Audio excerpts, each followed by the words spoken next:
Oba you and I they were done the chairman, say, or do back 2 months.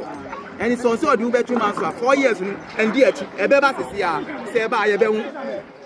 Oh, Hana. I mean, I am you. And you will say, I'm becoming, send Crawford down Mabu, our animal.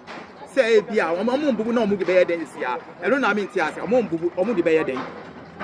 Assassin or mumbu, yeah, then no movie assassin bear.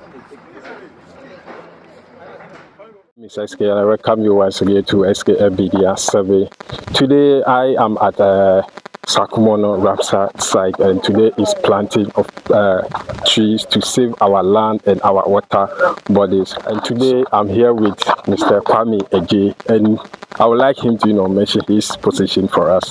So I welcome you to S.K.M MEDIA survey. Thank you very much. My name is Kwame Agyei, as you said.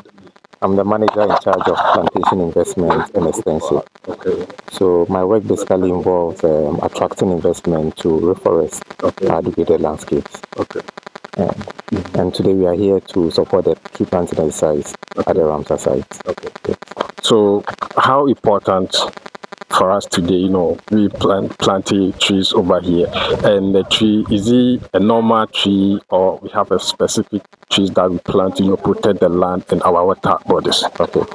So basically when we're selecting the tree seedlings to plant here, we selected seedlings that were already here and over time has been destroyed, unfortunately. Okay. And if you observe around us, we are facing a severe flooding issue. And it's because of how we don't take care of the environment that God has blessed us with. And so the target is to plant the trees that were here, that our forefathers nurtured and then maintained, that unfortunately over the past few years we've destroyed. So we brought trees that are indigenous to this place for this tree planting exercise.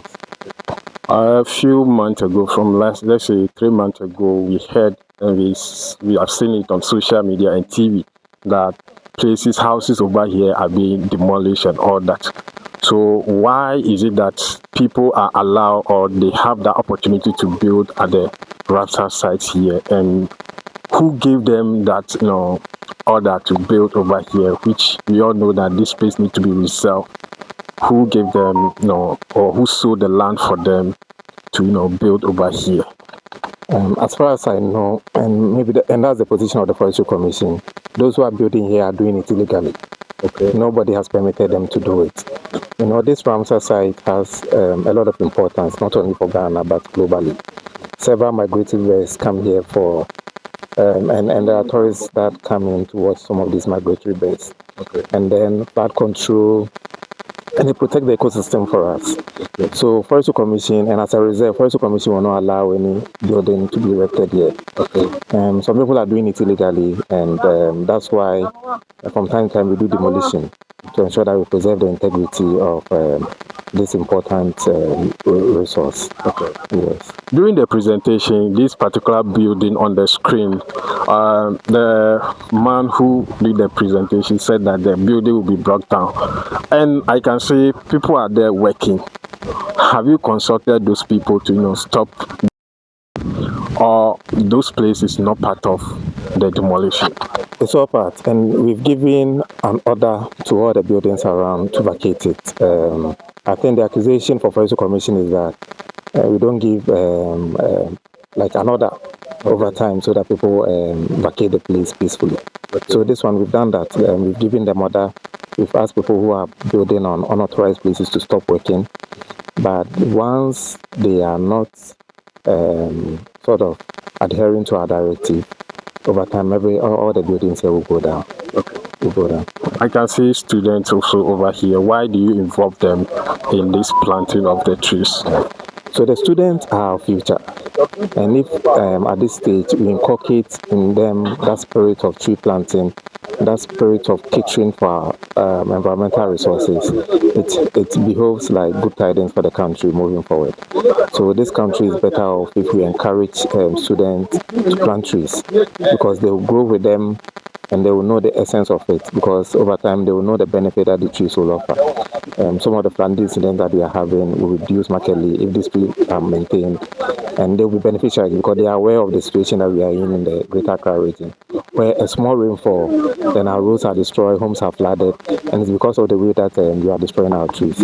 So as we inculcate this belief into the students, they will take it up to the next level, and over time we'll have secured environment and secured houses for ourselves.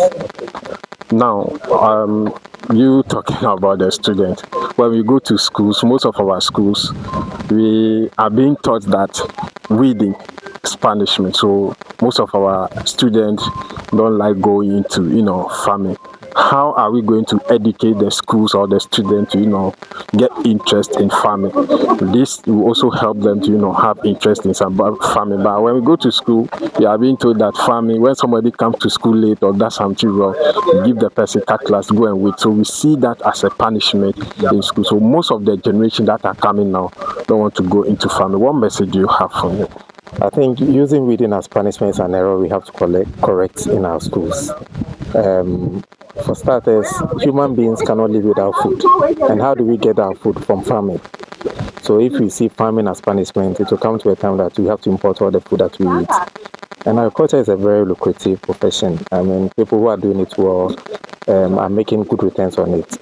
And I think instead of seeing it as a punishment, we should rather see it as a means for economic empowerment and encourage more people to go into it. So weeding should not be deemed as punishment. It should be deemed as a fun activity. And then over time, you mobilize the students, they go to a site, they weed, they plant some food crops. And that's how we inculcate that spirit of, catering for ourselves and ensuring that we have adequate food supply and ensuring food security in the country. So I think it's an error that has come up and we need to correct it as a country. Because agriculture should not be a punishment. It is what keeps us alive as human beings. How many trees are we planting today? Today I've planted 10 trees, but I'm not done.